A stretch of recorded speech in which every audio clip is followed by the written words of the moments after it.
Alright, we should be back up on YouTube. Brett and folks, thanks for rejoining us here.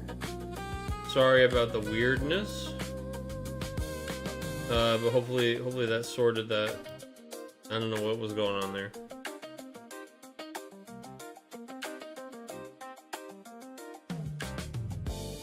You don't see it? Yeah, it should be live on YouTube now. My computer is lying to me or something, bro. Anyway. Oh my goodness, he's a treasure hunter, folks. Locke is on the table. He is stealing hearts and dull freezing characters. Another Kurasame goes to damage. So it looks like we will not be taking rest hand or freezing all of his backups for the rest of the game, although the backups don't stay frozen for long anyway. Another Asura here to activate these 3 forwards, and then it's an Asura Shiva battle. We're actually going to go for Rosa here first. And then, oh, Rosa pass.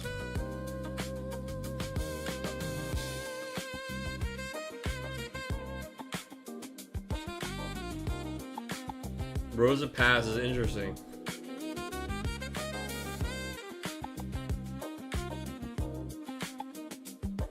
Hydrate from Muhammad. Muhammad, you know what? I'm actually out of water. Thank you for that. I'll be right back. Thank you. Let me fill up my water jug. Let me fill my jugs for Muhammad.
I'm back, and I'm so thankful to my good friend Muhammad. Thank you, Muhammad, for keeping me healthy as I will hydrate right now. I'm drinking water for you.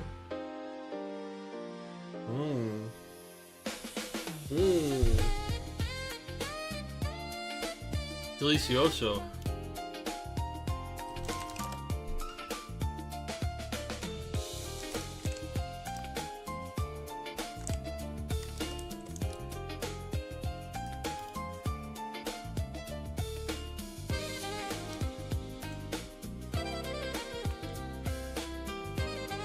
Alright, what do we miss?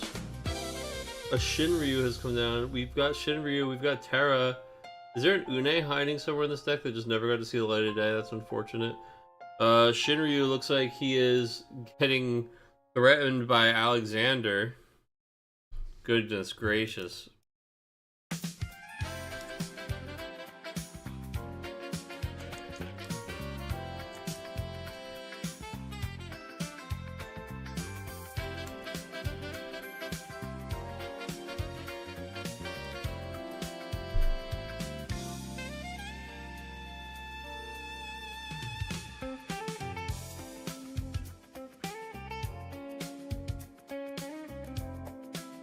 Let's see. Yeah, this white mage, he had potential. We never actually wound up using him. Actually, maybe we did and I missed it, but I don't think we wound up using the white mage here. We did buy back that Shiva one more time. Play Shinryu says, let's see it.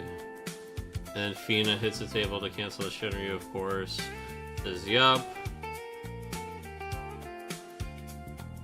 And the item counter goes there, yeah.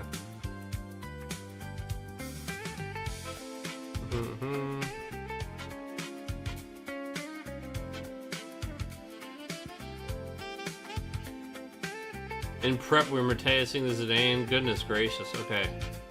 And back over to Joe's turn. He's trying, man. Locke and Terra on the table together. Okay. I'm here for the Final Fantasy 6 stuff. My chat seems to be going into the void. I'm not seeing them on stream. Oh, good, they started popping back up. You're good, man.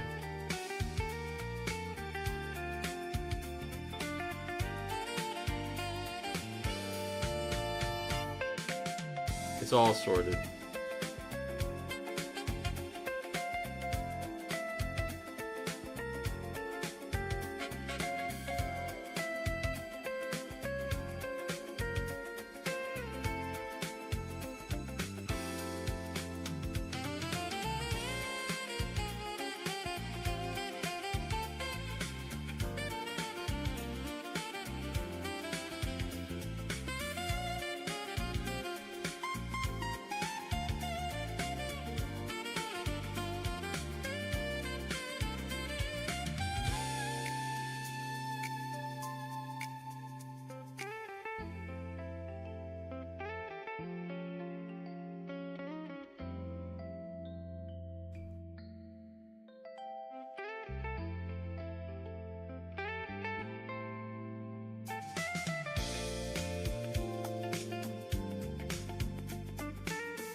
Most welcome with another hydrate. All right, brother. Okay, all right.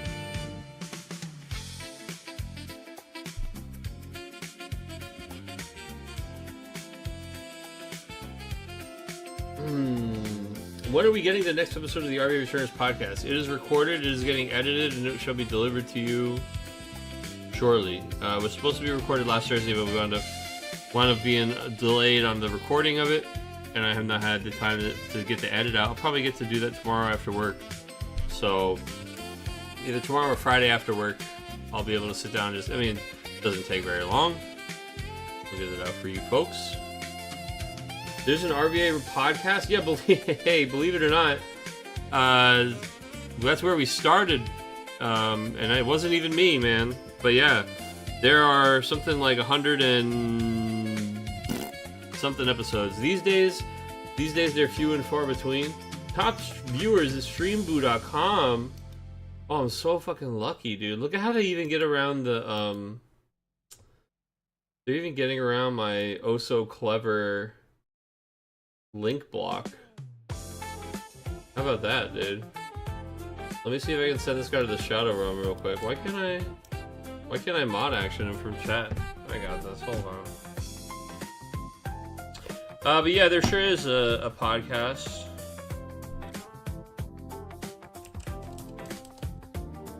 SoundCloud.com/RVA Returners and all that jazz. There you go. The last episode was 4 months ago. I apologize.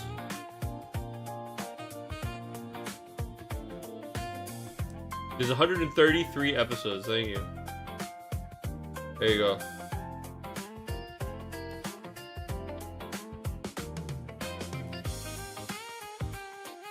Yeah.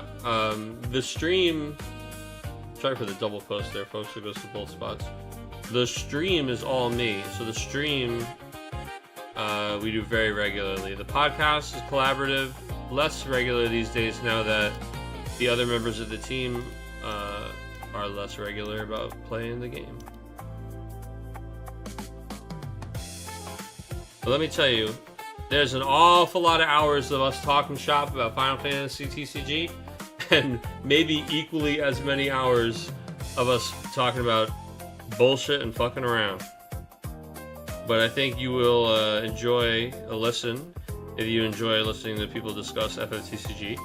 And you can go back through the past, you can find some, sometimes we do like, interviews and such with people after they would win big events. But yeah, last year we only had like 5 or 6 episodes. They're pretty bad. Hoping to get back to it. If it was up to me, there would be one every week, folks. But I don't want to take over the thing. It wasn't my thing, you know? To begin with, anyway. But we don't need to get into my hang-ups about the fucking team or any of that. That's no fun. That's not what we're here to do. Alright. We're doing mono ice versus mono wind things because that's fun. Because we somehow caught up to each other on deck. It's 5 cards in deck left for rest, 4 cards left in deck for Joe, and the Zidane isn't going to be helping things as he is down to dull frozen. We're buying back this Shiva yet again. Just barely.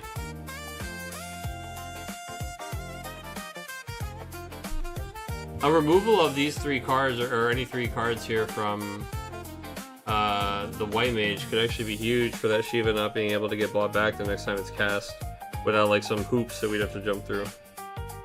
But you have to do it before it's cast, unfortunately. Doing it now when he can't cast it and buy it back seems like it's a pretty good, because he can't possibly overpay by 2. You have to like break something, which he can't do either, so. Something I can listen to while doing work. I'll tell you what, I used to listen to it while doing work. Back in the day, way back in the day, that was I used to love tuning in. Then the guys asked me to join the team and join the cast, and the next thing I know, we're doing the thing.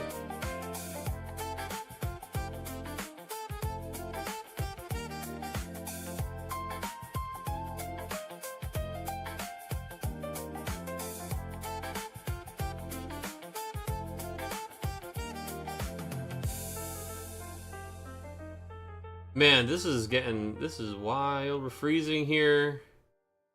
Old Ace. I almost called him Ice.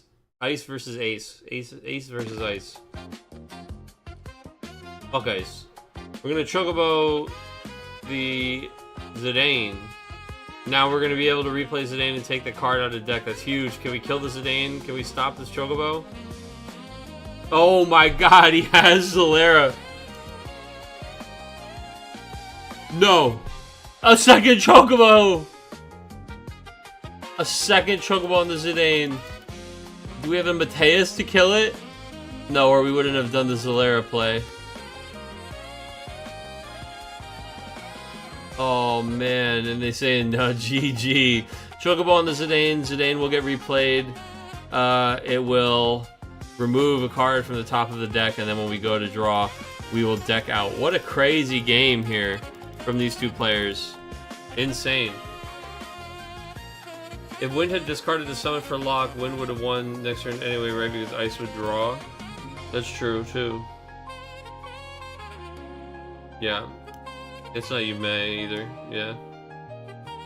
Mandatory draw. Good catch there from Muhammad as well.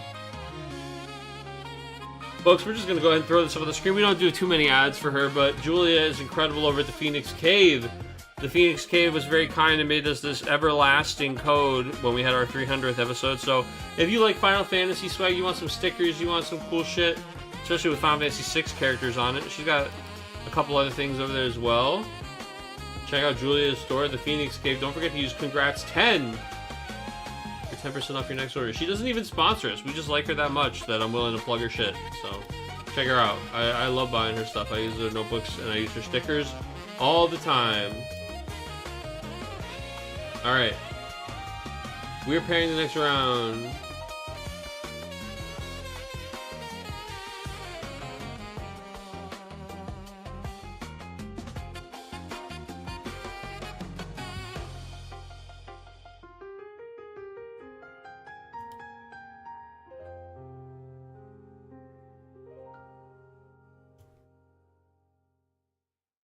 And they got the drops coming in hot and heavy. Alright, Greg took it 7-2 over Logan at table 1. Let's read through these because we didn't go over them. Table 5, Brian got it 6. Wait, what the heck? Oh, Brian lost. 7-6, Brendan got it. 7-6. Okay. Brian needs to go back to Final Fantasy 4, man. It's table 4, DJ got it 7-1 over Tabitha. At table 3, Chris got it 7-1 over Joe. Sorry guys, I don't know why I didn't do the table numbers. I did tell it table number 1 was the first table. And Irving got it 6-5 over Connor with a deck out. Very interesting. Alright, drops. What do we got? Mr. Joe, no problem. And Mr. Brian. Understood, folks.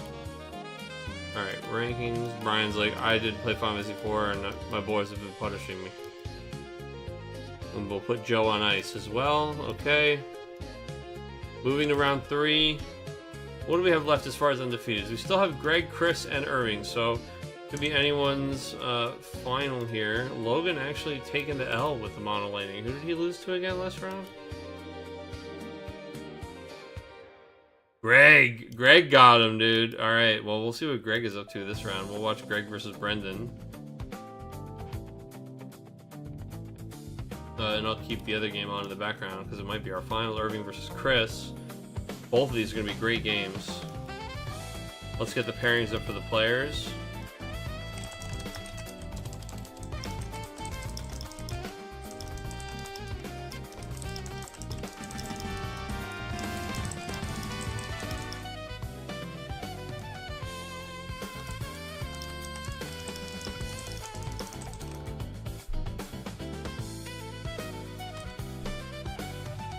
Okay.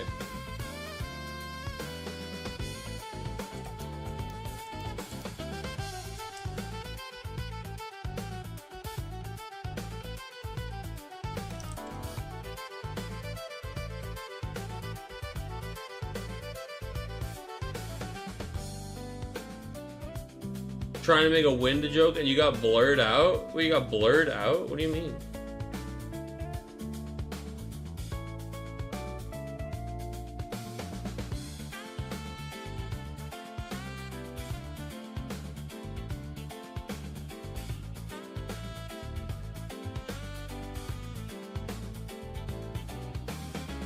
Something censored you?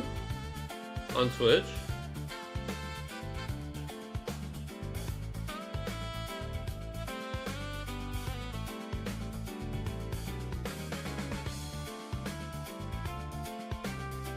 Alright. The flute or trumpet, dude? There's definitely no flute here. I do hear some horns.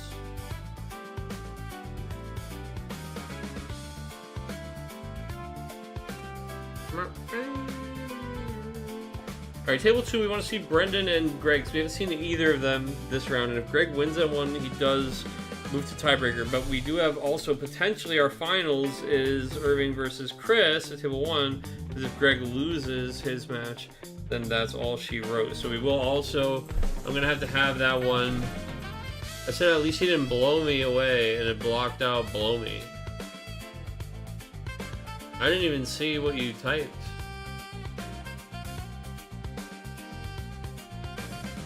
I don't see it at all. Interesting.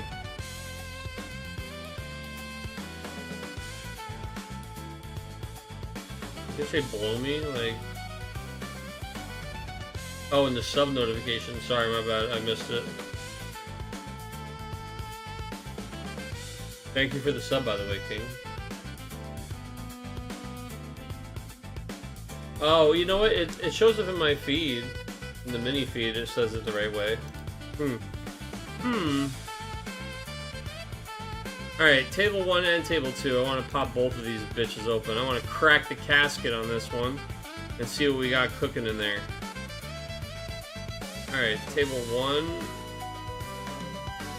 Coming up on the backup here. And let's get live in game. Let's get live in game. You know what I'm saying?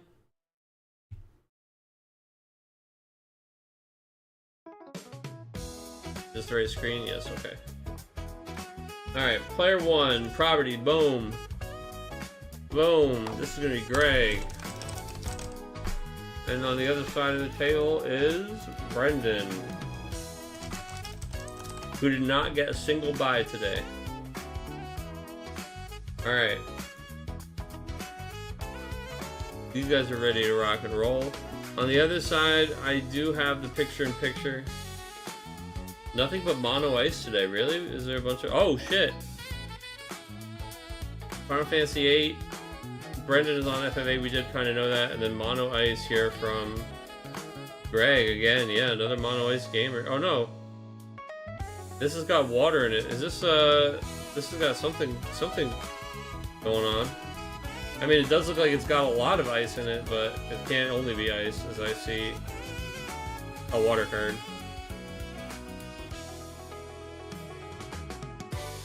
It might be he was kind of messing with like Final Fantasy VI ice water stuff last week, right? I remember seeing the Realm. I kind of dig that.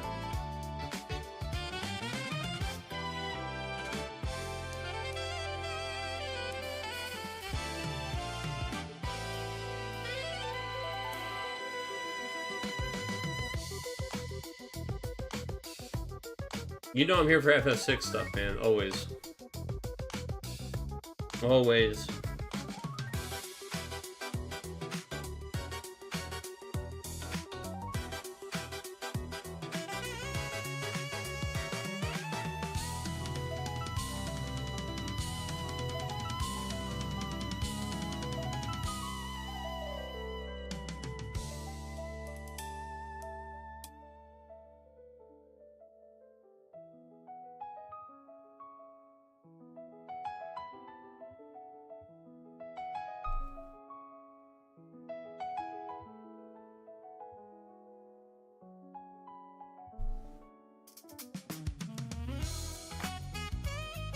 Oh boy, that is an early Seymour, man.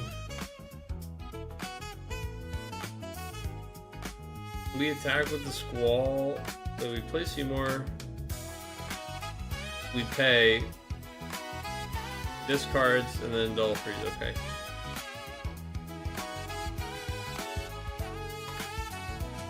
How about you just slow down over there? Dull Freeze both those characters and then discard a card from your hand. I mean, this might be just a draw pass from Brendan, honestly. He's got a lot of nothing to do. 3 cards in hand, all one color on the field. No. Has a multicolored deck, needs to get his stuff kind of in line before he can get going. And definitely, it's a draw pass. I mean, you already know that there's going to be another discard coming from Seymour next turn. So, pitching something to play something and losing your whole hand and going to top deck mode for the rest of the game is pretty rough. I think here, you take the turn off, you draw pass, and hopefully you only lose 1, you draw 2 more cards for next turn, and you have, hopefully you're in a little bit of a better situation.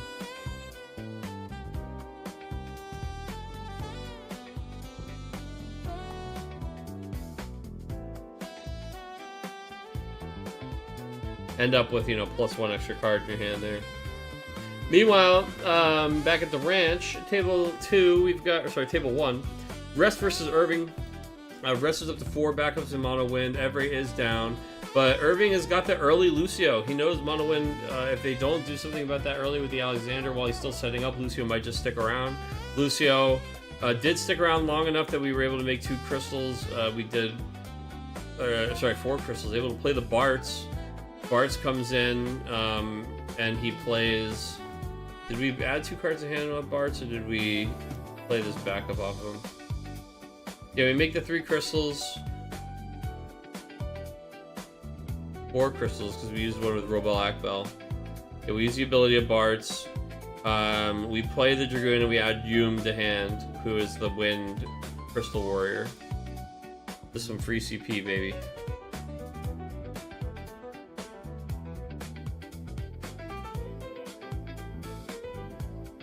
I feel bad for Brendan. I did a similar thing to him round 1. Poor guy.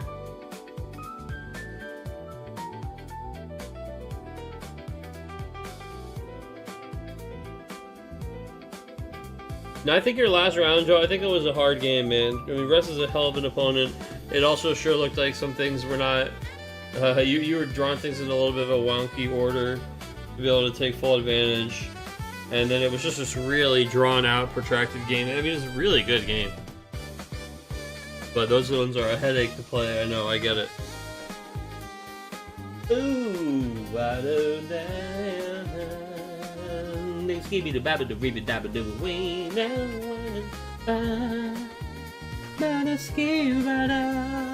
skibby rabba dibba dabba ribby dabba dibba dabba we now. This is what you guys come here for, is my vocal renditions of the song that's playing in the background. Yeah, of course. Not at all annoying. Not frustrating. Not a frustrating tick in any way. That Fina dude, Fina needs to be banned. Get out of here. Come on.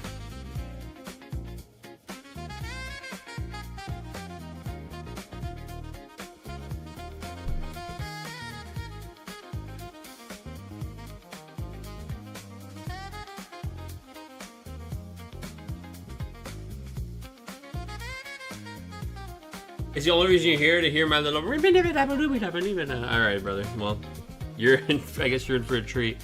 We gotta respect the Vaughn, and I appreciate that. Dry out on Vaughn, because if we don't kill Vaughn, we can't play anything. So we have to kill him first. Now the problem is we've got 5 crystals and more on the way. Lucio's just pumping them out. I guess we don't have, with the Vaughn gone, the crystals with Vaughn gone. With Vaughn gone, the crystals are not nearly as threatening, because what the fuck are they gonna do, dude? Bartz is already in play. I do hope, I don't know if he's playing it, but I would like to see the 1 CP Chaos Walker in this deck. Would be pretty cool.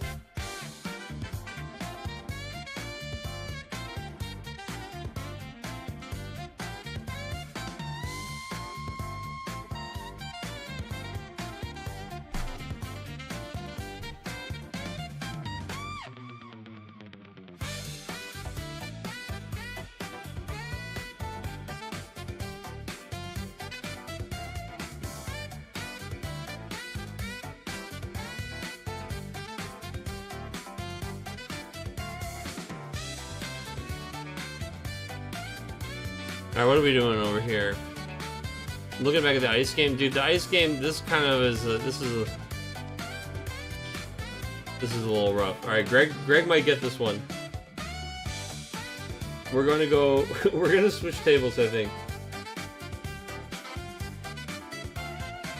There's a whole game happening at table 2.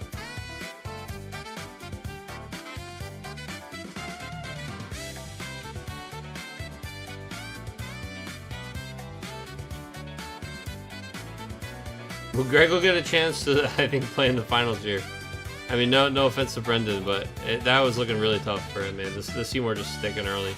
I am going to pull up in their game the backup, so don't worry if something cool or crazy starts happening, we'll get that back on the screen. But for now, we've switched over to Irving versus Rest. So Irving on the bottom, of course, with the Crystals deck, and Chris is up top playing Mono Wind.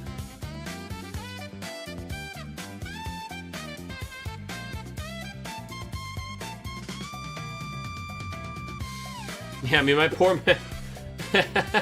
On the other game, dude, Greg just played Siren next to Seymour. Like I would love to see more of Greg's deck, but all is really going to be this fucking game is this slow, methodical grinding out of the 5SE8 deck, unfortunately.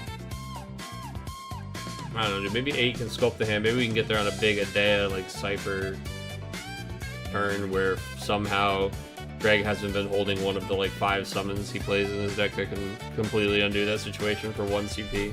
Whether it's Kukulane or Shiva.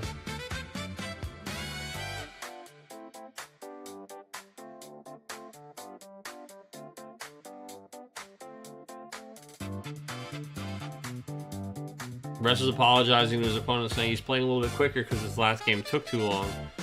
So he's kind of zooming a little bit. Met Rest at Winter Cup. He's a nice lad. The first time that you met him was at Winter Cup? He plays over the Greg's Game Store in New Jersey. You guys have not crossed paths at all? Yeah, he's really cool. That whole store has got a lot of... They got a cool scene. Shout out to Chris and Dan and all those guys. manual.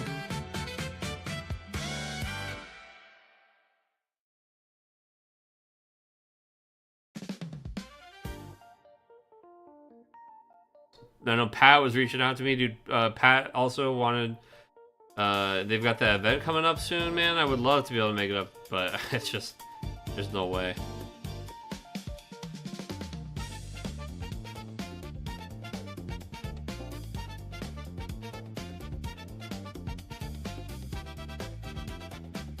All right, Tara, what is she doing here? What are you doing here, Tara?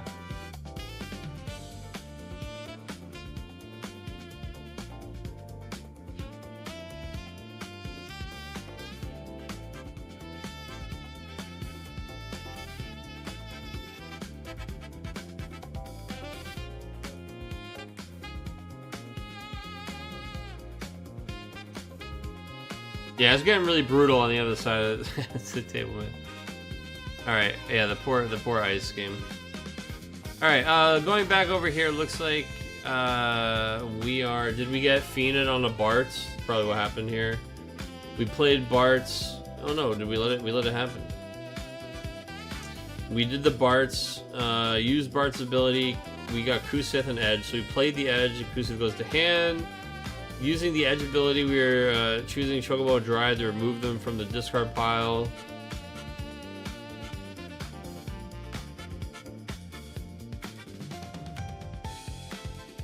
Now playing Titus. Titus is going to return the Emperor to hand and generate a crystal, draw a card. Of course, the Emperor doesn't actually go back to hand. He goes, he gets removed. So Titus actually got a gets a lot better when he targets limit break cards.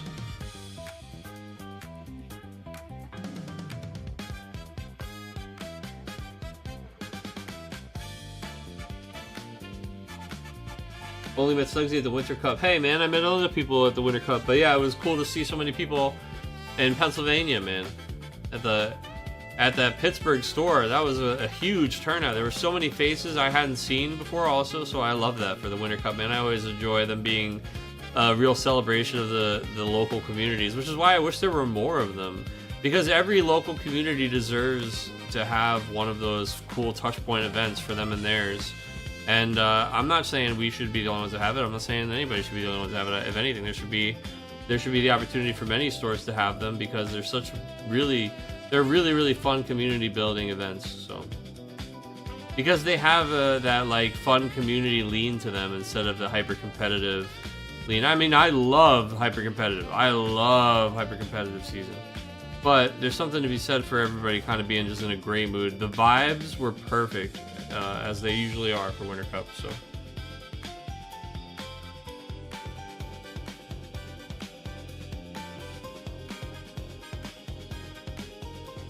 Oh, I realized, sorry, I see what you're saying, Joe. You're saying you only met me. You didn't realize that there were so many people from the stream here. Well, first of all, the fun thing about this is, you know, everybody's out there. Everybody's, this stream is one of the only ones, so we get a little bit of everybody, you know.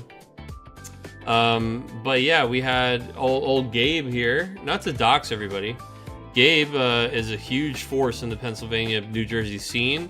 He's keeping that shit going, man, and I absolutely love what he's doing over at AU and in the PA scene. And mainline chess back in the day, brother, dude. Gabe has been working hard for the PA scene. Runs the Facebook page and is a GO OG. In case anybody was wondering, Final Fantasy VIII just got beat 7-0.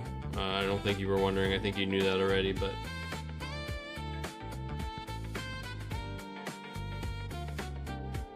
Kevin played Brest the final round of Winter Cup. Dude, I was so happy to see Kevin, man. Another OG, back at it.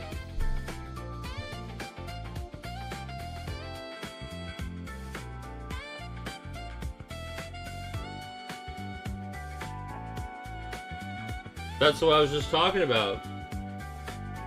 I was just talking about the Great Games 1K. March 14th, man. People should definitely go. It's a little bit far away from me, but you guys should go. Those guys are lucky I can't make it. I'll tell you what.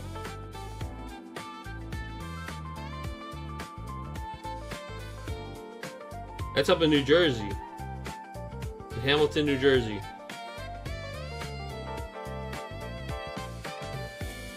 It's a great store, good community.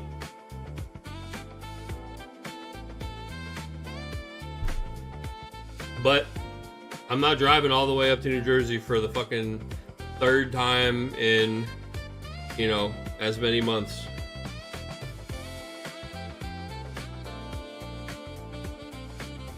You'd mono fire eat my dancers?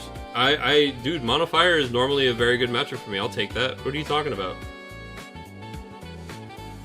I mean, look, if you watched the finals for the Winter Cup and saw how insanely fucked my start was, and the fact that we still almost, you know, we still weren't in that bad of a spot there. Come on, brother. I'm not worried about mono fire. Have you read Lilith's special ability? have you read either of them? Says the guy that got 5th place at the Winter Cup. Hey, fuck right off, dude. I hate 5th place bullshit, dude. I got 2nd place as far as I'm fucking concerned. This is some baloney, dude. I could not have done any better. 5th place my ass.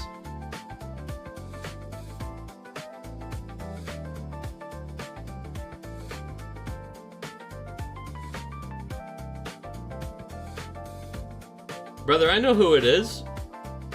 I know who it is. What's hold on, Anthony. I hate to do this to you, brother. What's our record in tournaments?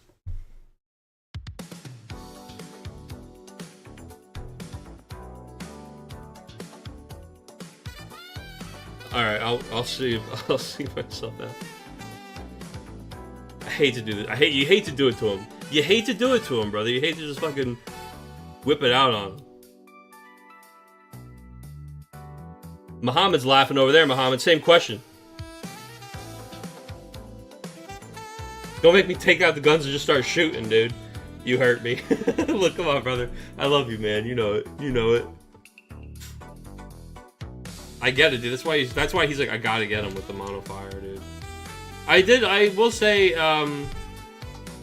the playing against, or playing your deck, your mono fire deck, having played it a bunch back in the day, when you sent it to me and I played it for a while, and then I'd seen you playing it for a minute, all that stuff kind of helped inform what was going on when I was sitting in that finals against him, and I knew after there was like 3 turns of me not doing anything, I was like, dog, I'm gonna get just fucking milled out. Like, what am I gonna do about it, you know? I tried not to draw any like crazy extra cards. Just, you know, it was like my kingdom for Ash. You love when you start with the, like, oh, okay, we got a mulligan for backups, mulligan. Hit the Schultz, okay, he's going to help us fix the next few cards. We see some more cards start of the turn. Schultz into 2 purple cards out of the only 4 off-color cards of the deck. Put them on the bottom, grab some non-playable blue card, and then top deck 2 Schultz for my next turn. Like, the game is over, dude. The game is over, alright? The game is over. After all these years is crazy. I think we've only ever played each other once in an official event, right? I believe it is twice. I think Virginia, Crystal Cup, and Chocobos versus Dancers, dude. Yeah, Stern Chocobos pre-ban versus Dancers, and we got there with Dancers, brother. My match was cursed. It was rough, dude. It was really bad. It was. I mean, that's what happens, man. You can't be a greedy backup gamer like me and not get punished all day. So I got punished in the worst round to get punished in, against a tough opponent, man. No slouch. I had such a good time playing him, though. You know what? The problem is I was having such a good time because I was so sure I either got first or second. I think I even said so many of those things. I was like, brother, either way, we both get... One of us gets this signed Terra, and then I got fucking 5th somehow. Dude, nothing I could do, dude, through no fault of my own. I got knocked down 3 prize tiers, bro. Like, what the fuck? A judge question in Discord. Yeah, let's go ahead. My opponent casted Opus 17 at death, removing all characters from the break zone. I have Calmy out in the field. Does my break zone get removed from the X-Death ability? Doesn't she just say that they can't be chosen? Calmy, TCG. All cards in your break zone cannot be chosen. My man, they all get removed. X-Death is not choosing any of them.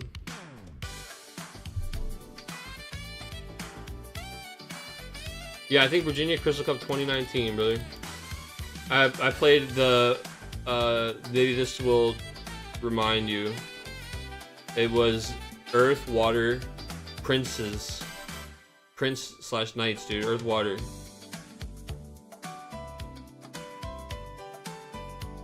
Less summon removal, more ability removal would give it a lot better for dancers.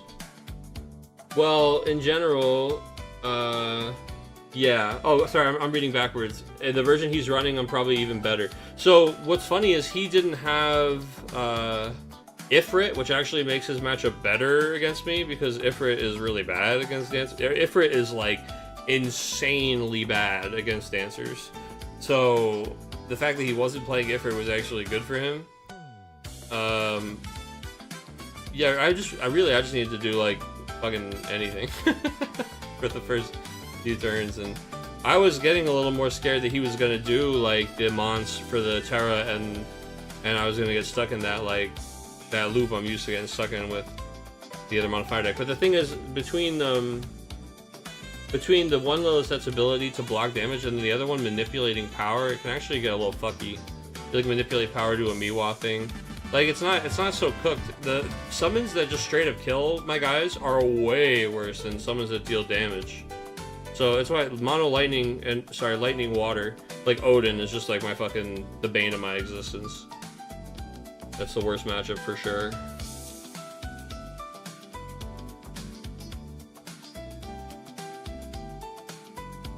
What is VIP in the channel points rewards? It means that you get like a little pink diamond next to your name that just tells you that you're fucking special.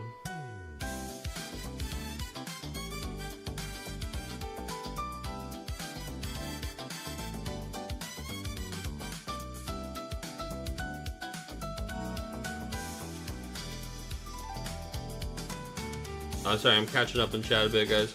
Oh, I've also only played Muhammad once in an official event too, and I'm stopping there with that 100% win rate. You gotta get him, brother. Never punished. There it is. Never punished. I still have PTSD. 1 win away from Worlds Invite versus Oki in the finals, and that's a match I decided to forget how to play. Hey man, sometimes the brain just turns off. Sometimes my top 4 in Miami I just threw. I just literally had the answer to what he was doing on the table. Just fucking. Sometimes at the end of the day, man, that's why it's really something people don't give a lot of credit for is like tournament stamina. It sounds silly, but like playing a tournament all day long, staying sharp all the way to the rounds that matter the most. The rounds that matter the most are when you're most likely to be the most tired and like mentally exhausted. So, you know, that's why it's like it sounds silly, but like get a good meal, like eat, like get good rest. These kinds of things matter. They really do. I've only played against Muhammad once, and he played Knights versus me. You've only played Muhammad once? And we're chilling, dude. Viridian, what's going on, King? Good to see you in chat, sir. Eat the Pop-Tarts and Top Cut, that's right. I'll tell you guys, I'll tell you what. I've got my new thing. They've got, you know the Cliff Bars? They've got fucking caffeinated ones now. That'll get you there. The caffeinated Cliff Bar. Hold on, let me find what flavor is it? It's like white macadamia nut, white chocolate macadamia nut, dude. And it's caffeinated. Those are great. I've never played Muhammad and his ring of power, dude. The ring is gone. That's why he's losing these games now. It's because he needs a new totem, dude. He needs a new source of power. I'm good. I'm gonna hold out for the million for the mod. Oh my god, no. The Nick Schnell, the second coming. I was worried for a minute there because of how many bets we were running and how often he was winning that he was actually gonna get there, dude.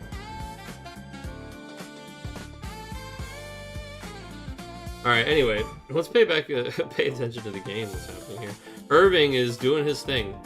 Whoever wins this goes into a tiebreaker against Mono Ice, against Greg, who absolutely... Sorry, not Mono Ice. Ice Water, who decimated his Final Fantasy VIII opponent in round 3 here. So we are just looking at Mono Wind versus Earth Wind. A lot of green cards on the table here. We played once, says Muhammad. I remember you bricked and I opened cracked. Yeah, that's the kind of thing that Viridian would probably try to forget and that you would probably remember, right? It tracks, it tracks.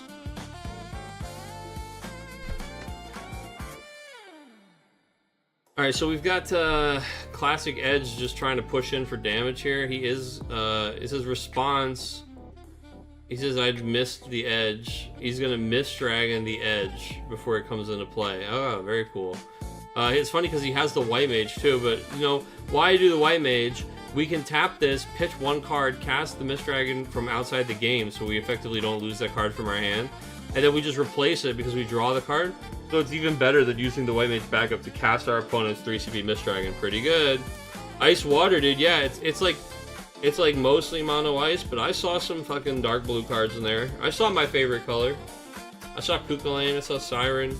I think we saw Realm in there last week.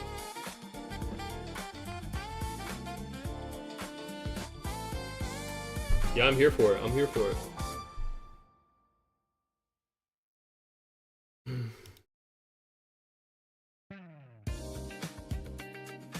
Yeah, you know what? That was one thing I did really enjoy about the... Oh, I just minimized everything. One thing I really enjoyed about the Winter Cup was I got to play a lot of games against people who I'd never had the pleasure of playing in a tournament before.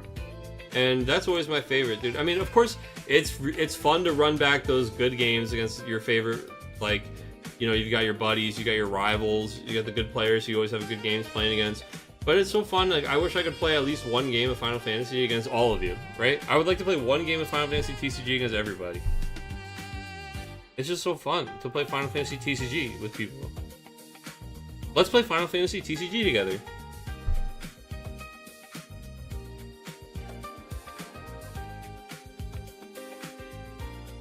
The blue ring is back, dude. I had it at Winter Cup, and that's why Water went 7-1 and 6-1. It's all about the ring, dude. It's all about the ring. The ring helped you dodge me in Swiss, man. I saw you activate that. You're right, you're right. I should have known. I saw you activate that. I will accept a Category 6 mirror match and nothing less. Look, dude, I put the power of Final Fantasy 6 in his hand, man, but I was never a huge... I never played a lot of spaghetti. I'll still come at you with Final Fantasy 6, but it's my favorite game, but in no way is it my FFTCG specialty.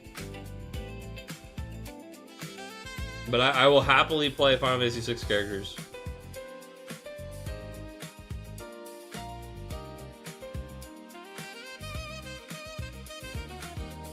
Honestly, Water is overtuned. I don't know who they have playtest Water, but they should probably have tested some more. Or got a better player to test it. Okay, first of all, like, you know, come on. I think we're not really giving enough credit to people who maybe do one of the best jobs balancing a game out of any TCG I've ever played, like, by a fucking mile, okay? By, like, a lot. Really, credit where credit's due on how many viable strategies there are in this game and what the tournament history of this game looks like as far as viable games, as far as things that could have taken you to prizes. It's absurd. It's crazy. It's crazy how many options there are constantly. That being said, in literally every game, dude, there are things that are strong no matter what the game is, right? Like, first move advantage is something that they're still trying to solve in game theory, right? Who plays as white in chess is a huge deal. Things like drawing cards in games where cards are important is good in every single game. It's why there's a joke that I make all the time where I say I'm addicted to drawing cards. It doesn't matter what the game is, drawing cards is usually good. Even in games where drawing cards is supposed to have some kind of drawback, typically the drawback is not as bad for you as not drawing your best cards. So you just usually just sack the drawback and then draw more cards and it's fine. You could fix almost every problem in card games by drawing more cards at the right time.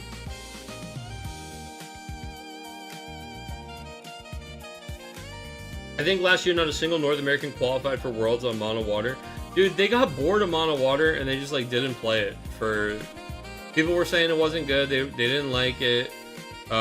They chose Water Lightning instead, and Water Lightning, I think Water Lightning occupied the space that a lot of mono water players used to, where they used to be playing that deck. I think a lot of them converted to Water Lightning, and I think Water Lightning got a lot of people their invites. In hindsight, it's obviously one of the best decks currently. It's just crazy how other decks manage to persevere despite how good mono water is, which is a testament to balance. I would just like to say, for the record, I've been playing it this whole time. Okay.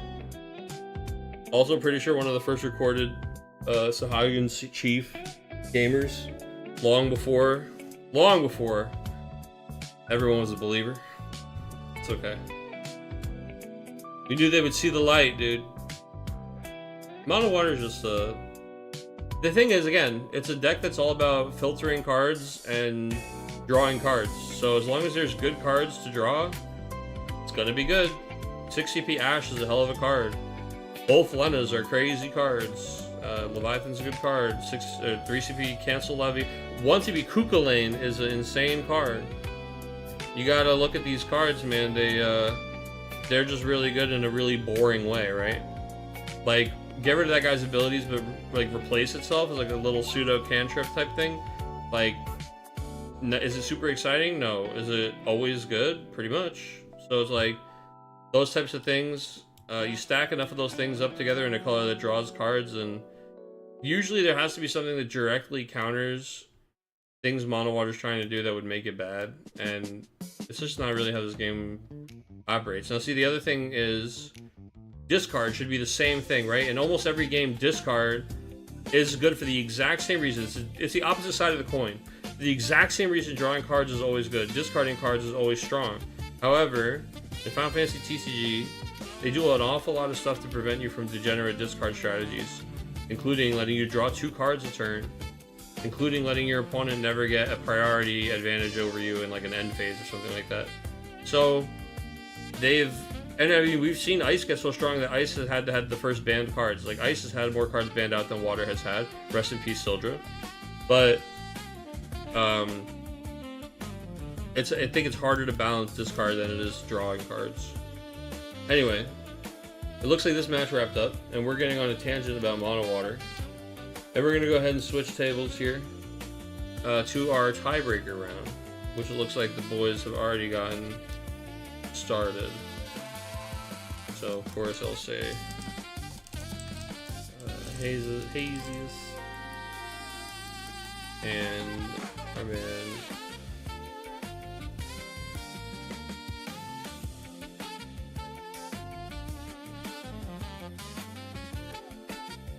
and rest.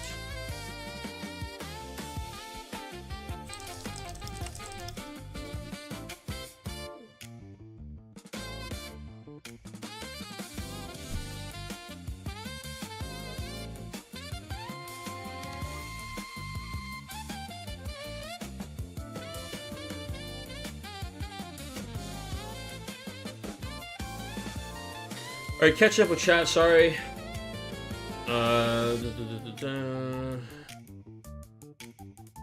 Day 2 felt like the Wild West.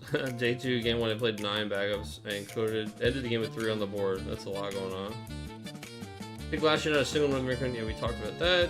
Blah, blah, blah. El Jefe, dude. That's right, dude. My Spanish Sahagin Chief. That's right. You remember? The fucking El Jefe, dude. Tiebreaker time, yep. What in the Opus 3 Zidane? He's making a comeback, dude. People love their Thoughtseize. Don't know how good this list is against Mono Win, but we will find out. We sure will. Tiebreaker looks like it's starting up now. What's going on, Mao? Good to see you. Love the fact that 10 plus decks can see competitive play. It's a great way to show the game is quite balanced. I mean, yeah, this game, for every time that people have complained, the data has never really... I've been waiting. I'm waiting to point at a list and be like, oh yeah, look, there it is. More than 60% of the people seeing success were seeing it on this list, but we never really hit the critical mass of those types of problematic like ratios in Final Fantasy, which is, I mean, incredible. That's incredible for a game that's been around as long as it's been around, that releases as many cards as it does. It says a lot, and I think credit where credit's due to the team in Hobby Japan for how few problems we really have with this game. That's what makes it so hard to enjoy other games as much, man. Alright, anyway, we've got Greg on the left, we got Rest on the right. This is going to be a great finals here. Love both these guys, love seeing these great strong players. Greg with a little bit of a different idea, making it to finals today 3-0 so far with Ice Water with a little bit of a weird twist. Meanwhile, his opponent over there, Rest, is playing a mono wind now. You can actually do some cheeky things. If Greg's still playing the multicolor realm, he can like steal Atomoses and Evrays and stuff. It's kind of neat. We'll see where he's at, dude.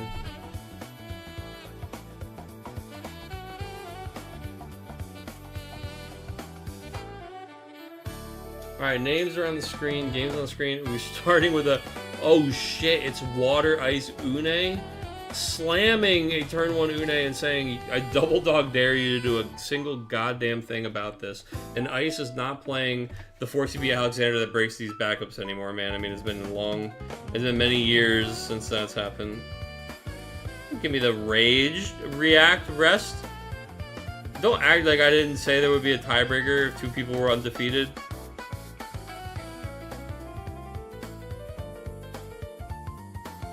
Literally in the pairings post for round 1 that you looked at.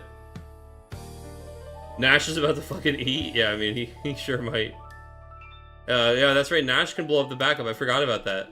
Yeah. We do have a way to blow up the backup now. Shit, we got to get to that Nash for sure. Aiko is going to come down, searching for a job summoner forward, which is going to be Seymour.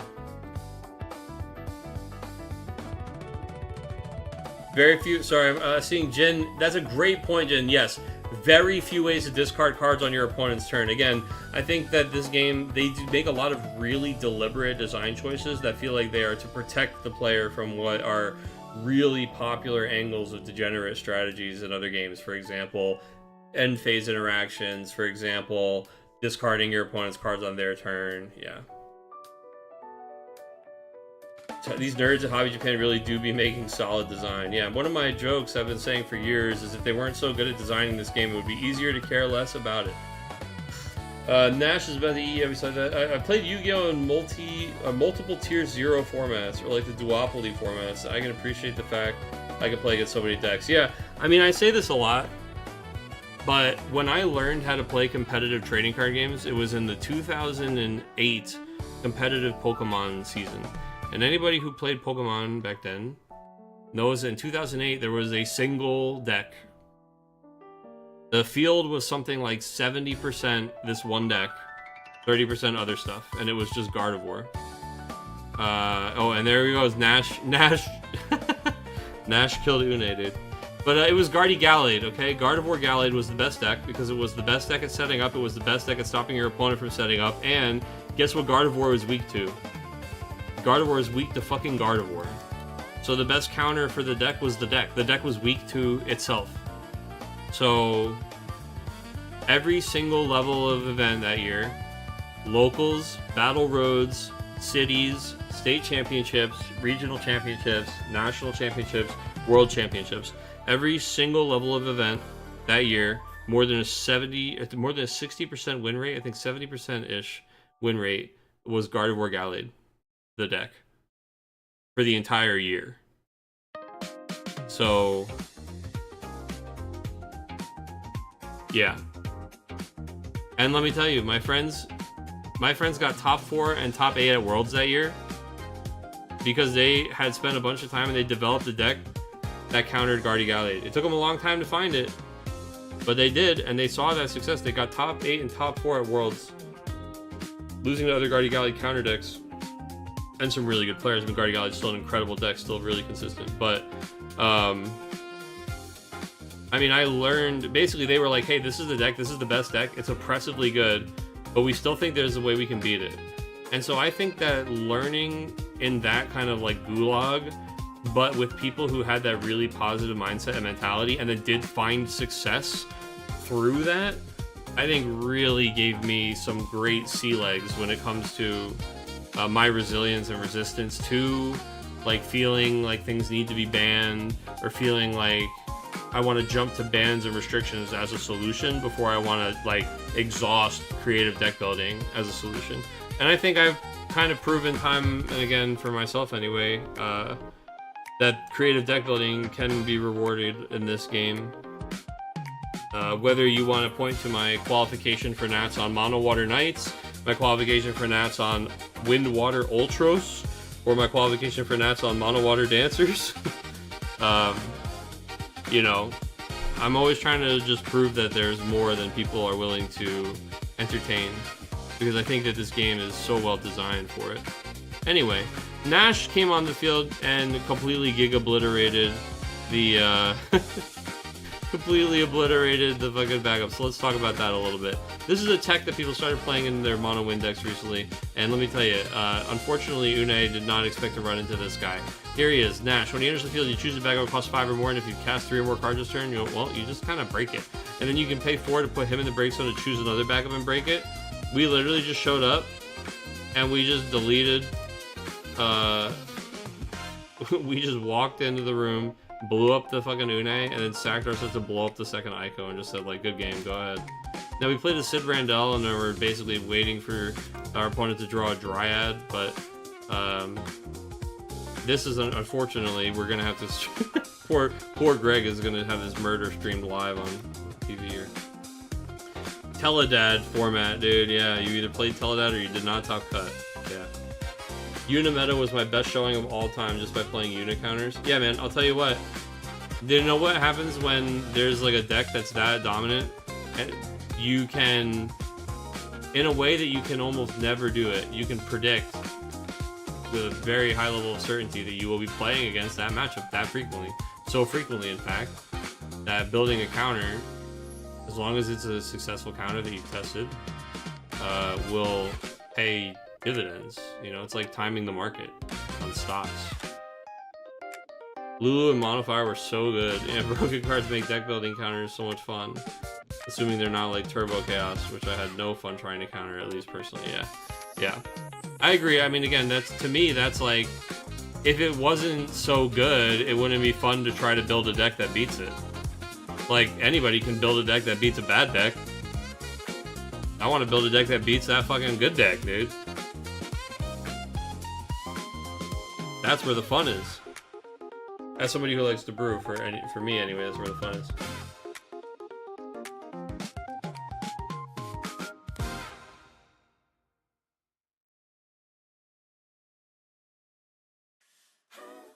I mean, the first time that we played Dancers was literally because people were playing 3 9CP Leviathans and 3 5CP Bismarcks in their deck, and just assuming that they would never get punished and they would always resolve those effects.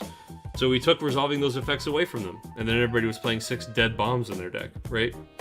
So it's like, I even came back. Why did I come back to Dancers, besides the fact that Portia is a fucking insane card? Well, because people started playing Ifrit, and Ifrit was really annoying. Except guess what? Ifrit's not really annoying when he can't attack, and when he doesn't do enough damage to kill something, and when... So, you know, if he can't choose anybody, and then he just dies to Ashe or Portia.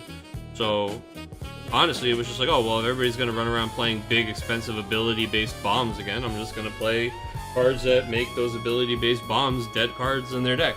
And their entire strategy is just to play this card. They're used to just playing this card and doing the thing, and now it won't work anymore. And while they figure that out, I'll, you know, be doing my thing. I don't always like to play it. I don't think it's always good, but I do think when people are reliant enough on ability removal. But that's why, again, you know, the prevalence of Water Lightning makes it difficult to play, because it's such a good deck against my deck. So we did get the Terra down, and we got to search out some summons. Unfortunately, you know... Or sorry, we tried to search out summons, I should say. Did we get Fina, or did we successfully search our summons? We did, ran out a random Sid Randall, did that. Played the Terra. We did go get 2 cards, okay.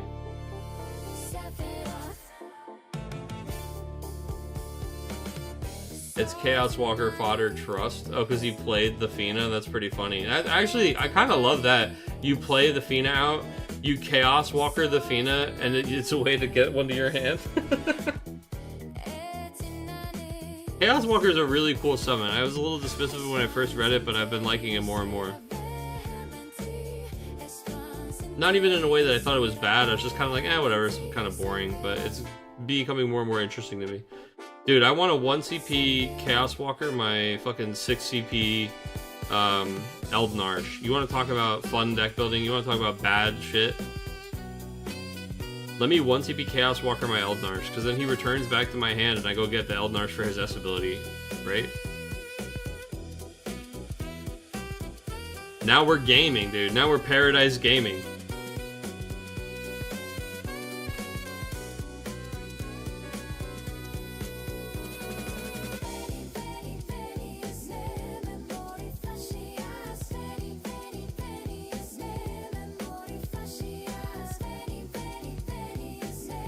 Chaos Walker is really neat with the limit break. That is a great point. It makes Luso and Zidane searchable. Yeah, that's very cool. Or not Lulu, Luso, sorry. Lulu limit break when? Lulu limit break when?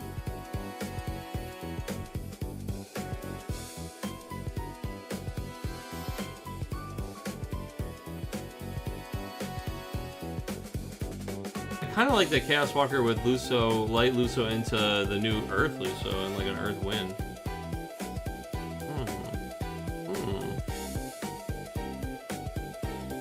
I just saw somebody playing with that guy the other day and it made me excited about him. He's a cool card.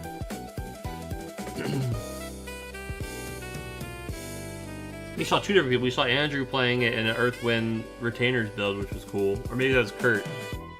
And then we saw...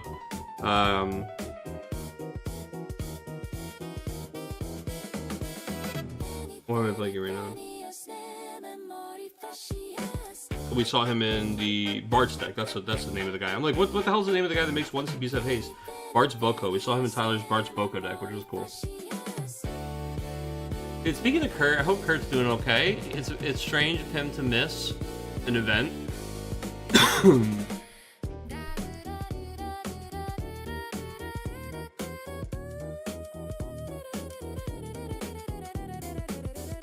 What do you got, a Titus? Oh no, he's just hanging out over here in Limerick. Sorry, my cursor was hovering.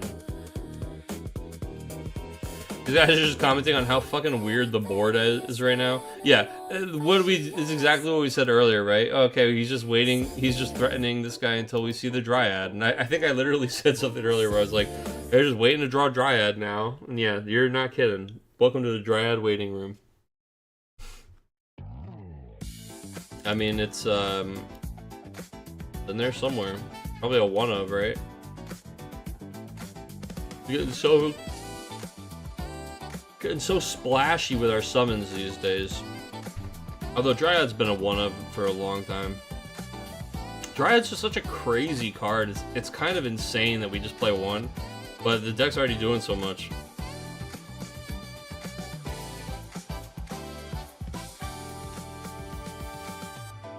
Alright, we are going to play Siren here. Interesting. So we are Luso kind of has to get Chaos Walkered because he's stuck on the table and we're just investing more and more into a wider board. We need to kill the Sid and then we need to resolve Ace. And that should get us where we want to be, dude.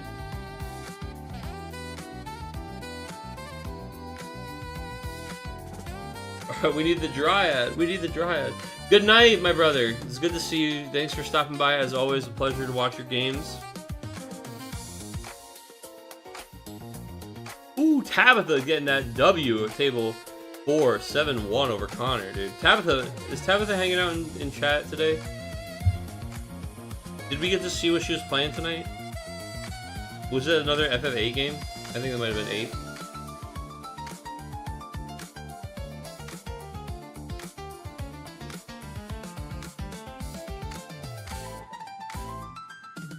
Yeah, well, you have to fiend to the Siren trigger, right? Exactly. Yeah. Yeah.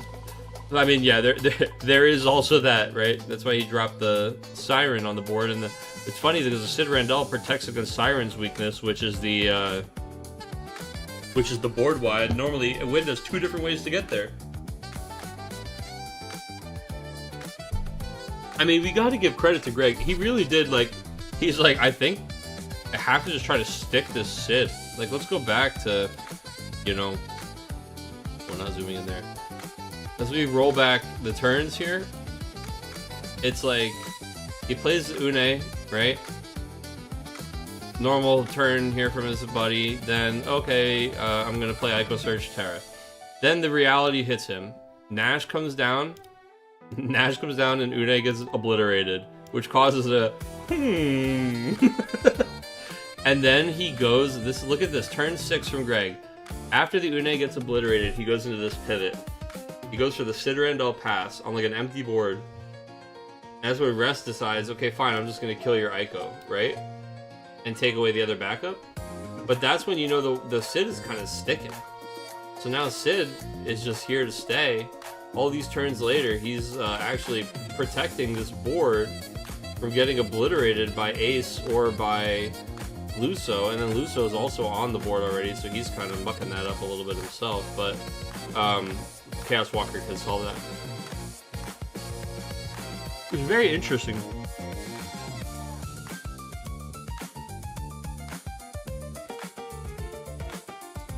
This is a weird ice water list. Yeah, I mean, it's definitely an interesting... It's like an Une, but with water stuff in it. It's like the Une list, except we wanted to put Siren next to Seymour, I think, is kind of... feels like the driving decision, or the build-around idea here seems to be Summoner Synergy on the backup line, right? So you got Braska, who... I think... like Greg was saying, a core tenet of this deck is if you have the Braska backup down, which of course is a luxury in this matchup, or in this particular game rather, but it makes it so that you can just play Seymour and pay his cost all off the 5 backup tap. So like once you build to your 5 backups, you just have these hyper efficient Seymours, right? Now you may have heard me describing this deck by saying things like hyper efficient Seymour and once you set up all your backups. And you might be looking at the table and thinking, I don't see any hyper efficient Seymours. And I sure don't see all the backups set up. And yep, this is what we call less than ideal. So Greg is just kind of trying to make something out of nothing here. And frankly, so far he's making it work. I mean, we have duct taped this shit together, but it is holding. And the Dryad just went to damage? No! Dude, tell me we're not at a 1 of Dryad. Dog, tell me we're not at 1 of Dryad. Oh shit, no way you attacked into this block. No way we're pumping the Fiend into AK and blocking the fucking Terra for the trade. Oh wait, who was that? Wait, who did we attack with? Who just died? Oh, Lunafreya. Yeah, we take that, the Lunafreya die. Oh my god, yeah. Oh my god, he hit the Dryad to damage, and Rest just types LOL. He knows that it's fucking doomed. And Greg's like, yes, dude. Chris just watches that thing go to damage and is like, oh Jesus Christ, bro. Chocobo Sam's hidden text, yeah, the 1K pump. You gotta keep your eye out for that shit, man. He's out there with more abilities.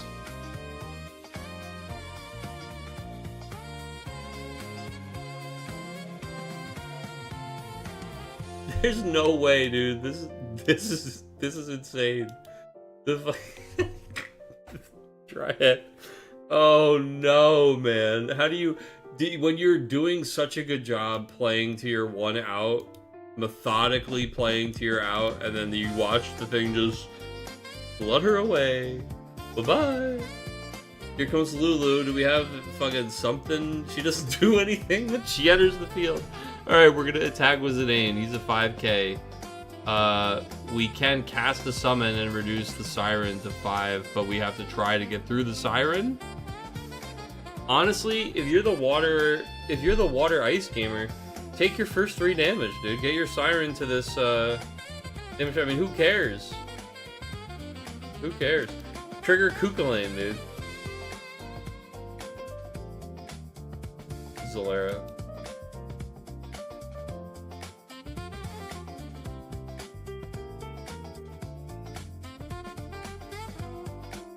This Randy is doing God's work, dude. Who's the Randy? Oh, Sid Randell. Yeah. Oh, yeah. Sorry. I thought you meant like this random player is doing God's work. I'm like, which one of these guys is random? No, man. This Sid Randell, look, Sid Randell is one of those kinds of cards, right? This is a card where he needs to be exactly as effective as he's being right now, or he's just not worth playing at all.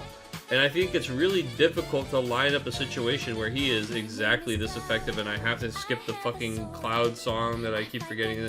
What it is a very good playlist. It's a great playlist, and then they hit you with the Cloud song. And I'm out, dude. I can't. Anyway, so Sid Randell is kind of one of those cards where, like, he could have just come down, like, he could have played Sid Randell, and we had Dryad in our hand, and it's like, the game is super fucking, like literally, it's like it's worse than skipping our turn, right? Except instead, he didn't have it, he plays one, and oops, there it goes. And so now, this guy is a god! He's a god, look at him! How do you beat this guy? It turns out, like, you know, if Doctor Strange is sitting there with his legs crossed looking at all the different futures, there sure are an awful lot of futures where this did not work. But here we are. And how many of them does Greg win? 1. Welcome. Welcome to the sacred timeline. Even Citra went to damage, so you can't shrink Sid Randell with 2k reductions. Yeah, he can't. The extra, yeah, just the little casting fucking 3 summons. The classic.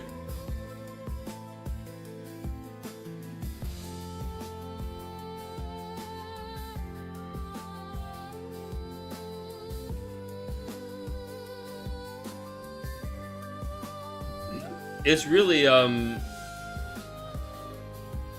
it's what they call the perfect, the perfect storm. Oh, because it's not the perfect storm, because Storm's getting fucked.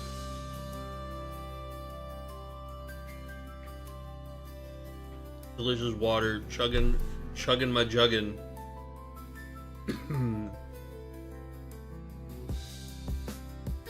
Folks, you hate to see it. You hate to see it.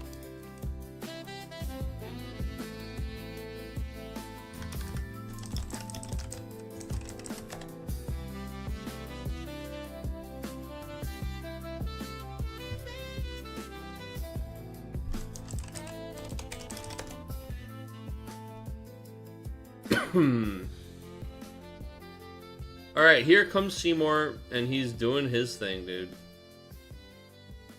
Oh, so we did have a...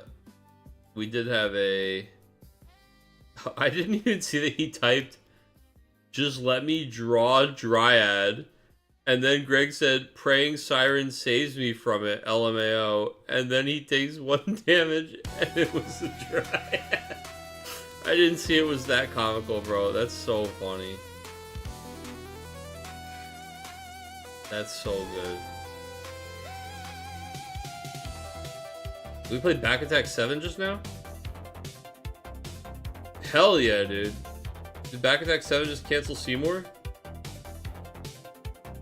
Was hoping to use that on Siren, though. Now, that's an interesting one. That's fair. He was hoping to use this to cancel Siren's auto and kill it so that we could get through the Sid. So he's got the discard coming in from the Seymour. He's threatening the discard, he's threatening the Adult Freeze, and he sees the damage that would be coming through, and he says, thinking, then decides, I'm going to play 7. And he says, was hoping to use that on Siren, though. I'm not sure if this is correct, but we will see. Very interesting to see. I appreciate him kind of sharing that thought with us. His opponent, I'm sure, also appreciates the insight, but it's cool for us to be able to kind of take a step into his mind there and talk about the same thing that he was sitting there thinking about, right? Like, was it correct to back attack the Seymour? Should he have gone down to, like, taken the discard and gone to back attack the Siren trigger instead?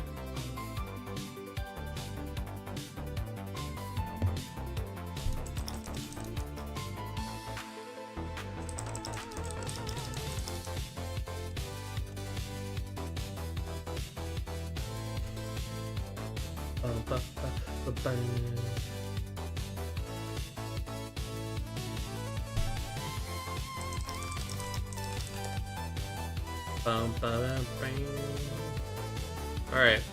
The Emperor, dude, he's getting in there. He's turning sideways. I mean, trying to push it, trying to get himself into a situation where he can sneak that win in through the bodies. Just the size of the bodies is not...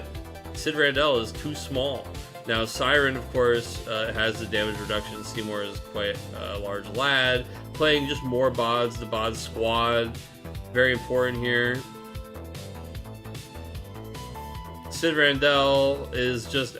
he is got the team on his back, dog. And Siren's like, I've got you. She is taking care of Sid Randell, a nice supporter. Behind every successful man, there's a successful woman. Siren is making sure Sid has everything that he needs to keep on the good fight and protecting his family here. Now the problem is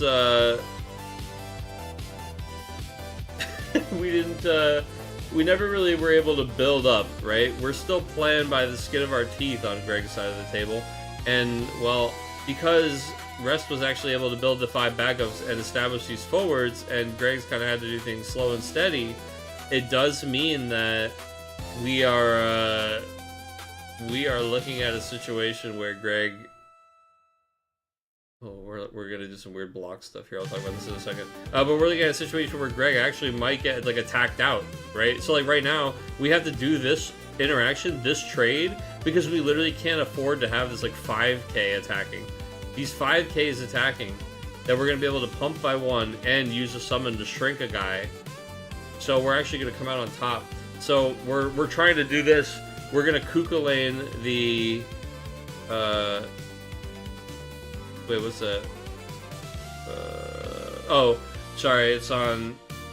He's casting the Kuka lane on his turn. I thought because he was Kuka laning the Lulu, it was an attack from Rest, but no. He's doing it the other way around. He's saying you can take it back, yeah. He's gonna Kuka lane the Rosa instead. Interesting, maybe he just wanted to cast Kook instead of keep it. So yeah, this is Greg's turn. So he starts the turn and he just rips a Kuka lane, which is interesting. I wonder what he's digging for here. Keeping the Kook is interesting because then you can get around the bad attack, like you get through the Lulu block. But at this point, he starts party attacking, man, and we're in trouble. Do we have any of these backups that we can actually break? No, I don't think so. Because then we would be able to play the standard unit backup and hit the Luso to 9, which would be pretty sick too. Great draw on the card. Yeah, so I think...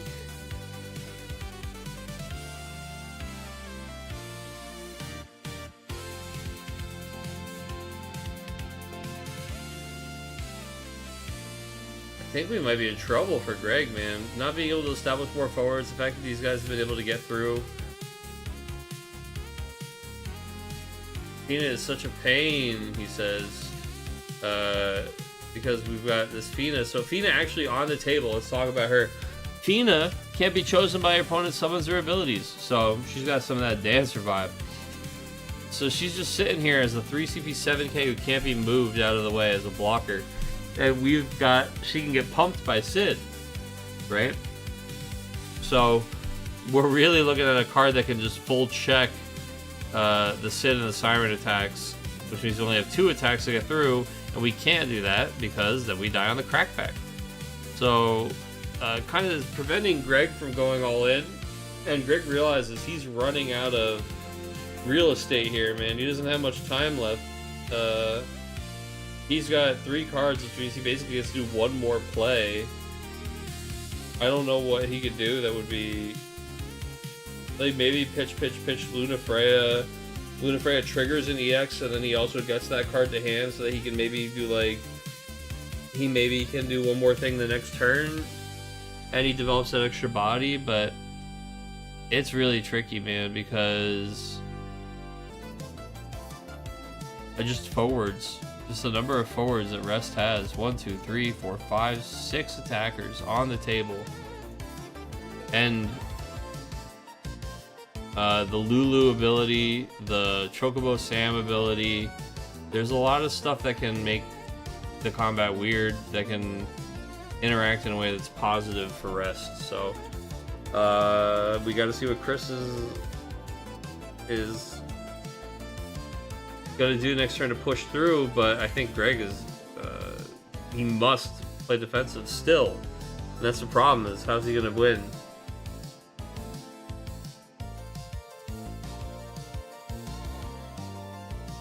Luna hit a burst, draw 2. So yeah, you get like the kook, you draw, you get the kook in your hand, you play the Leo. Can you can't Leo, can you?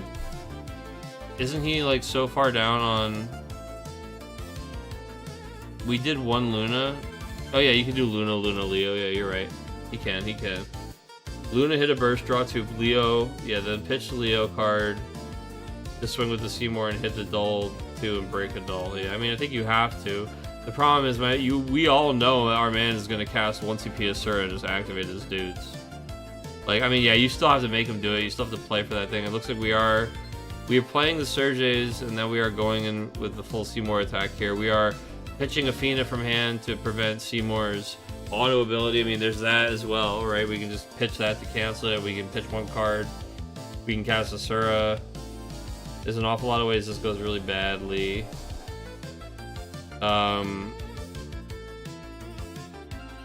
yeah, the Seymour. Oh my god, no way. He does play 2 Dryads, and the second Dryad goes to damage.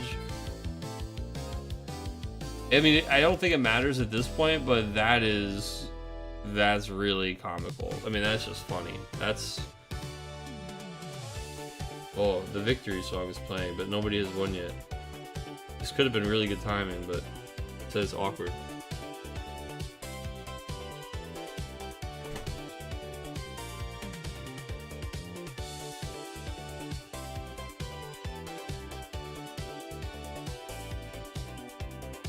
Don't appreciate their board changes, dude.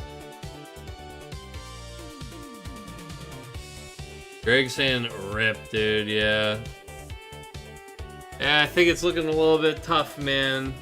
Greg got no cards left, goes to pass the turn, needs a fucking miracle EX. I mean, what do we have the 2CP Mateus?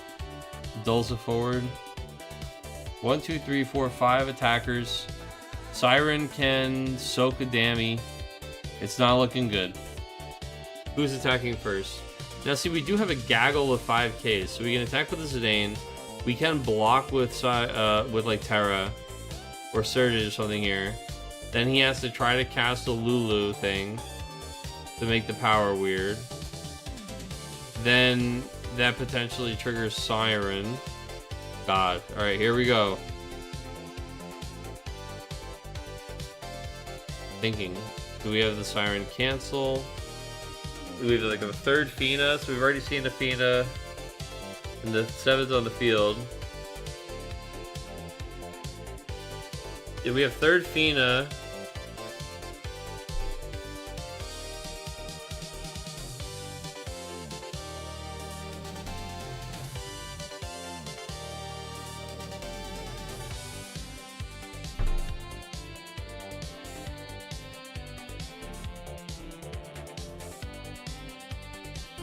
The Chocobo Sand Pump is big, man, because we can double pump, right? I mean, we can even do more than the double, but right now we got the double on deck. Yeah, so that's exactly it. We're blocking with Surges, and we pump.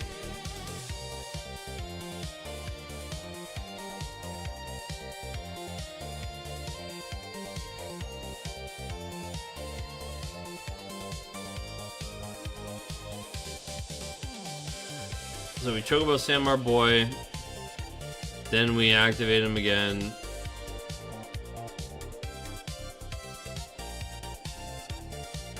We trade Zidane with Surges. Yeah, I mean we're just gonna be able to kind of push through them. It's been really awkward here. The thing is, if both of these guys are sitting here checking the math, checking the forwards, checking the math, because if you try to go for the kill and he survives, you lose, like a guarantee.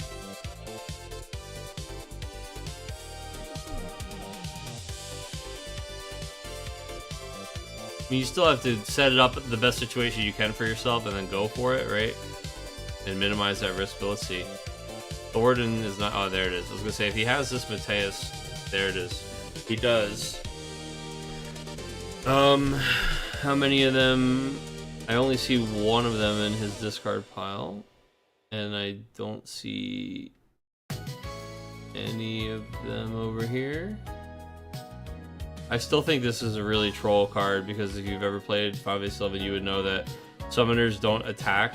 Like, you don't take out your staff to attack a monster, so the fact that this person is in the main character in this picture is in the attack animation with their staff out, which is hiding behind the text box, but the fact that they're in that kind of like that they've got two hands on the staff, like they're ready to like poke a monster with their fucking stick, is just like a very troll picture that somebody took that clearly was just taking a picture in the game and not actually playing a summoner. Anyway. We are looking for a Mateus off the top. Blocking with Terra, we are casting Asura. We are targeting Chocobo Sam with Asura, of course.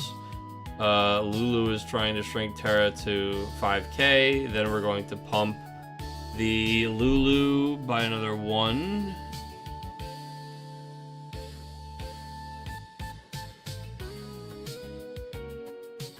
Moves Braska to the... Oh, because it canceled the Lulu, right? That's right. So Siren triggered, and it was the Braska backup. So Lulu was canceled. Now Ressus says he's still thinking. Then... Selling Chocolate. Then resolving the Rosa... Untapping all the backups for Rosa ability. Oh no, or was that the Asura? Let me see. Asura was all backups, right? Asura, cast Asura. Targets Chocobo Sam with Asura. Targets Terra with Lulu, but then Lulu gets cancelled. So Asura activates all the backups when it resolves. Okay, cool. Just making sure I followed that through right.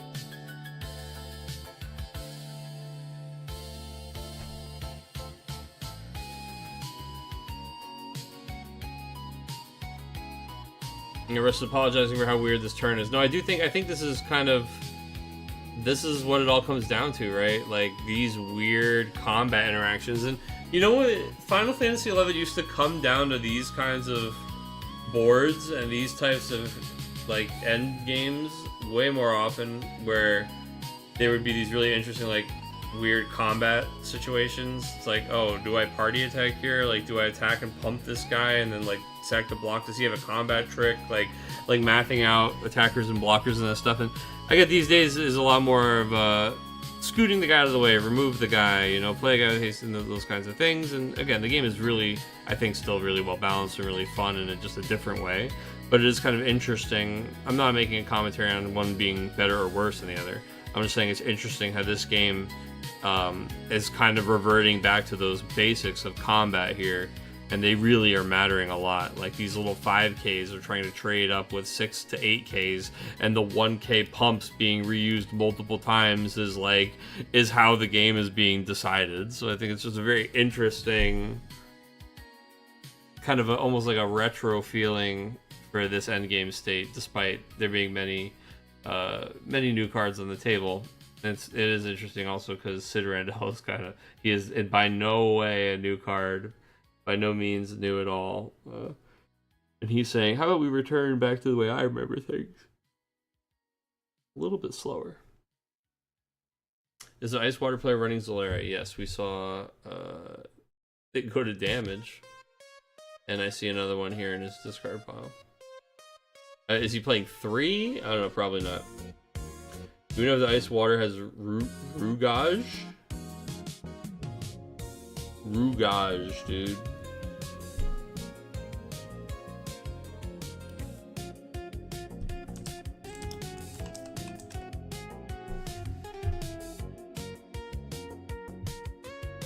Oh, you mean General Rug, dude? That's the closest thing I could think to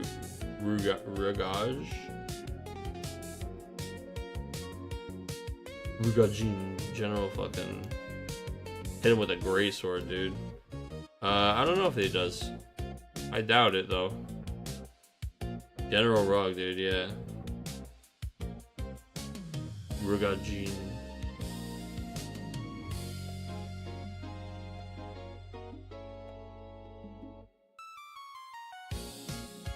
A staple in DRD, but no, I don't think he's here. I think this might not be the one. Oh no, that was the other mono ice deck. I was gonna say, didn't we see Shinryu here? But no, that was in the other mono ice deck today. Sorry, the other mono ice. This is not mono ice, although it is very icy. Defending with Siren. Are we going to do all this stuff again? So the Emperor attacks. We defend with Siren, who will take 1,000 less damage from this. So it needs to get pumped 3 times, or we need to resolve the Lulu on the Siren. Is this? Have we attacked ourselves into a hole here? Are we in trouble? I mean, Greg has to block each of these now. The Terra's here. The Siren blocks this and just chumps it. Alright, we're gonna attempt to Asura the forwards.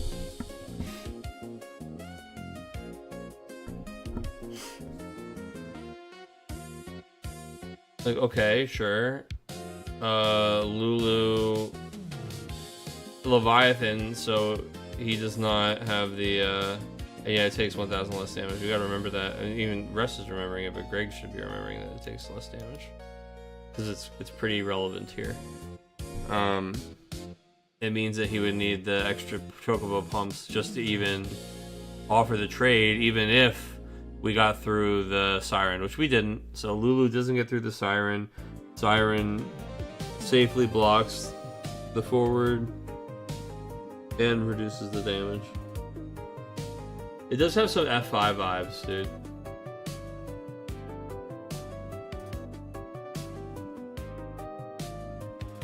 Don't give me the sleepy face, dude. Look, we've had a long stream tonight, man. We're going like 3 hours and 11 minutes, dude. It's taking me back.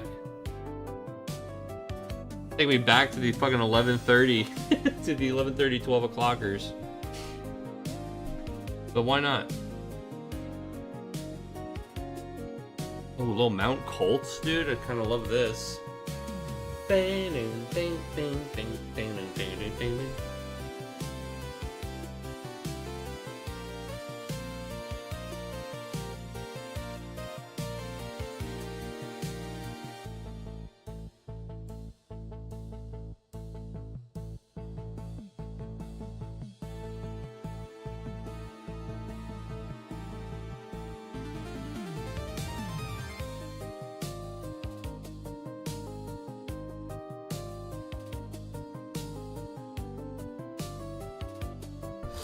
Yeah, sorry, chat, I'm following along. I think they just figured that out there, or they're sorting it now.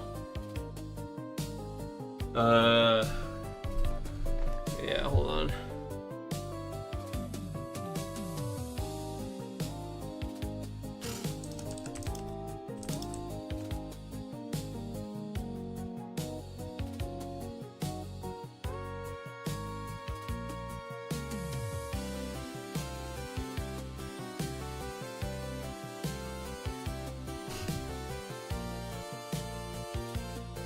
Yeah, no, I'm gonna... No forward entering the field. Okay, thank you, chat.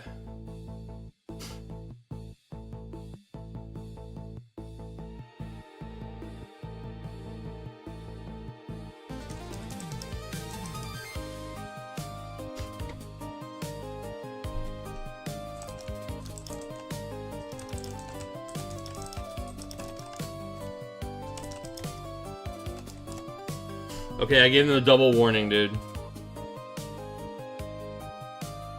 Just kidding, doesn't really, it doesn't matter.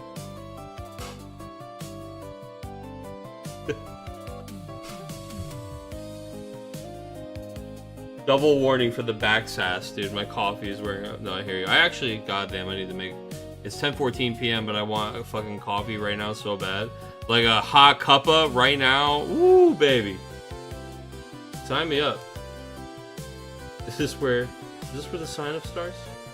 DQ them both. We're done here, folks.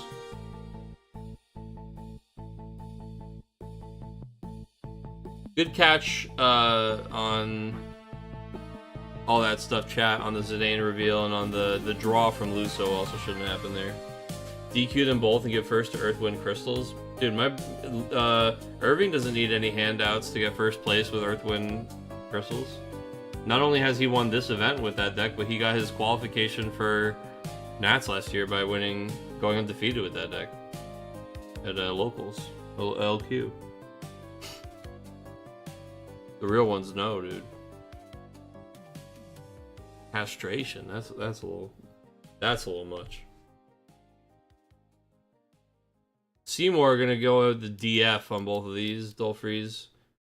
I mean, come on, you don't want to say Water Ice Summoners got it this week with the Sid Randall just keep fucking mean mugging him. Look at this guy, dude. Look at this guy. He's got the cold stare and the smirk on his face. He knows exactly what he's fucking doing, dude. Look at this. Look at his expression, dude. My man is just like, try it. He goes, fucking try it, dude. Straight to jail. Try it. Straight to jail. No shot. No shot. He plays 3 Dryads and they all fucking went to damage. Holy shit. No. No way, dude. No way. At least it's just recorded. Because this is like unbelievable shit, dude. That's crazy. My man, Rest. Who did you hurt? Where's the karma? What happened here? Is this dude? Kageyama gives his toughest battles to his strongest soldiers, dude. We've got to get through this. 3 Dryads, holy shit. You got to take the magnet off of those guys, dude. Oh lord, Victoria to just kill the Lulu. 3 Dryads to damage. Can we get, is there... We need a support group for Rest. Can we make sure that somebody's, you know, that he's got a friend to just talk to about this after the match? Because my man I would have a few choice things to say.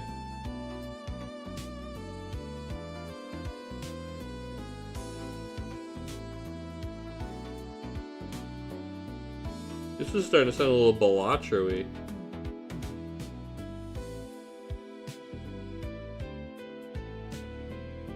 Yeah, not anymore.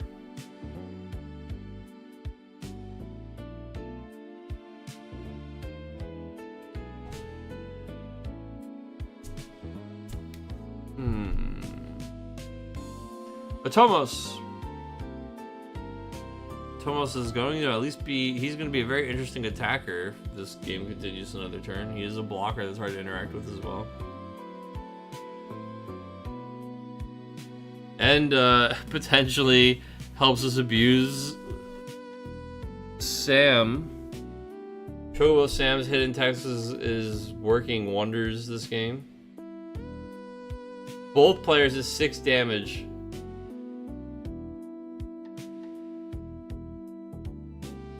Seymour is a way crazier card to be sticking on the table than Zidane or Rosa, though. If we untap with this unchecked Seymour next turn, that might be it. Might be all she wrote.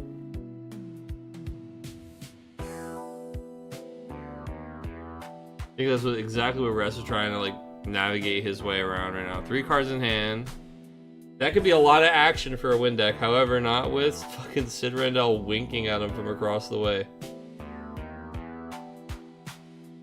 Say Greg is working for his dinner. Singing for his dinner tonight. Oh my god, that came out of nowhere.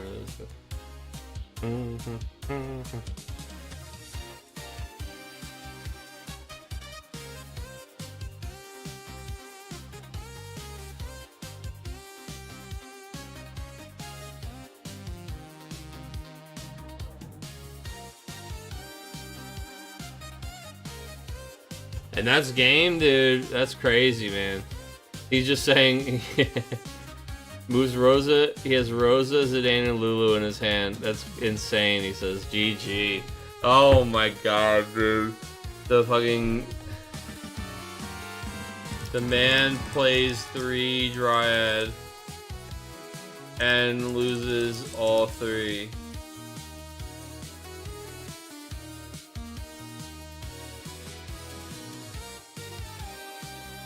What can you do, dude? What could it?